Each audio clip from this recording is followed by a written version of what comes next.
Alhamdulillah, wassalatu wassalamu ala Rasulillah. Amma ba'd. Inshallah, we're going to continue benefiting from Tafsir al-Shaykh Abdul Rahman ibn Nasr al-Sa'di, rahimahullah ta'ala. Allah subhanahu wa ta'ala says, الذين ينفقون أموالهم في سبيل الله ثم لا يتبعون ما أنفقوا منا ولا أذى لهم أجرهم عند ربهم ولا خوف عليهم ولا هم يحزنون قول معروف ومغفرة خير من صدقة يتبعها أذى والله غني حليم.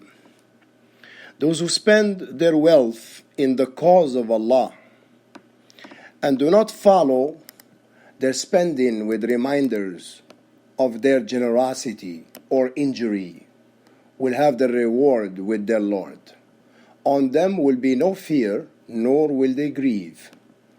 A kind word and forgiveness is better than charity followed by injury. Allah is free of any want and forbearing.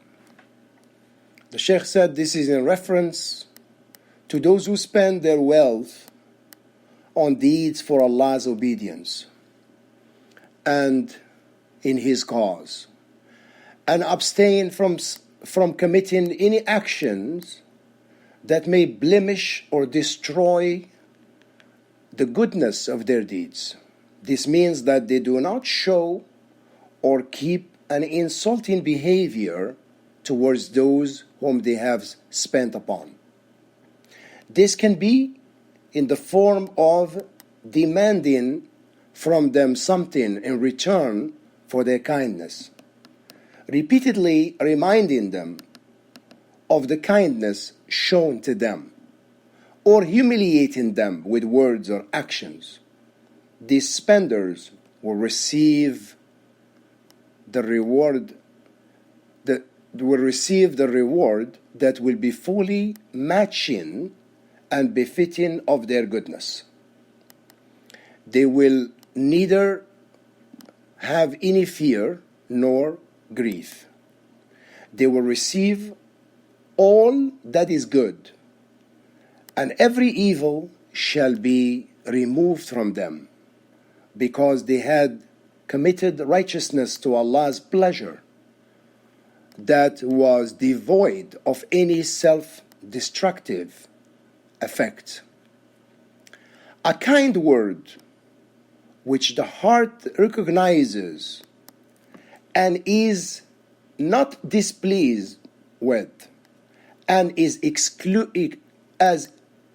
exclusive of every good word that induces happiness in the heart of a Muslim. This also indicates that a beggar, if refused, should be refused politely and replied with good words and supplications and forgiveness for the one who has wronged you, which is accomplished by not seeking revenge and instead pardoning him. This also includes that if a beggar or a questioner does anything appalling, he should be pardoned. So a kind word and forgiveness is better than charity.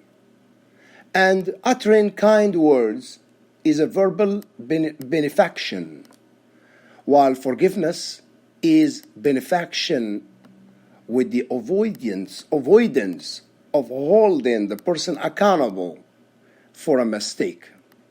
Both these benefactions are such that nothing detrimental is attached to them.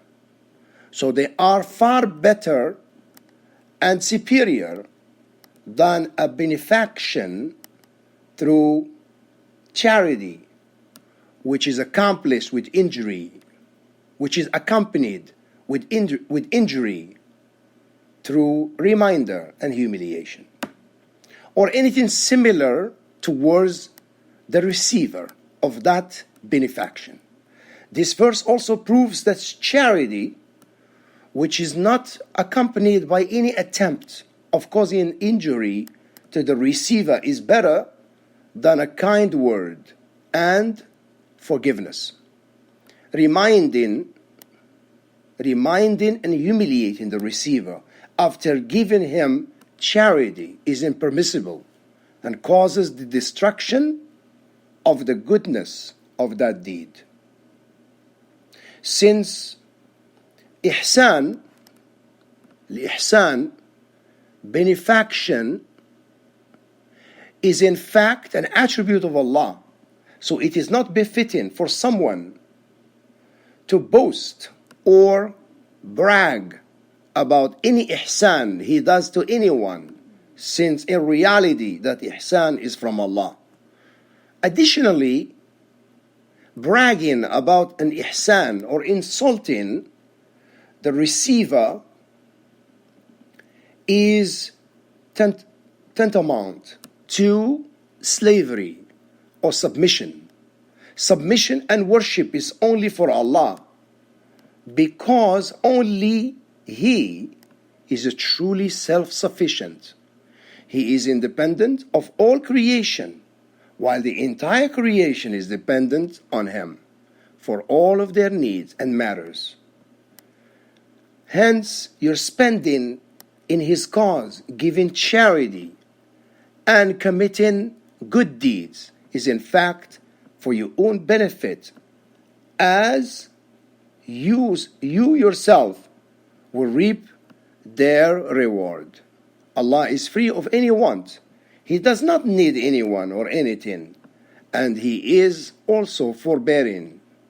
Anyone who disobeys Him, his punishment is not instant, although He has all the authority and power to dole out such punishment instantly. Rather, His extreme benevolence, His utmost kindness, and His forbearance make Him not punish the sinners immediately. Instead, He gives them reprieve and shows them His signs and teaches them His verses so that they might approach Him for forgiveness.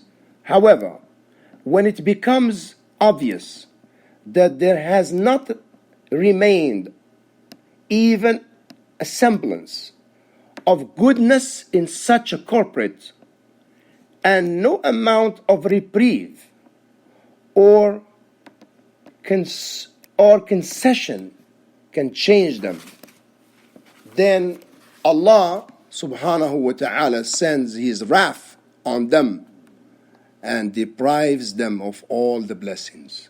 We ask Allah subhanahu wa ta'ala to make us from His righteous slaves. Walhamdulillahi Rabbil Alameen. Wa sallallahu ala Muhammad wa alihi wa sahbihi wa sallam. Wassalamu alaikum wa rahmatullahi wa barakatuh.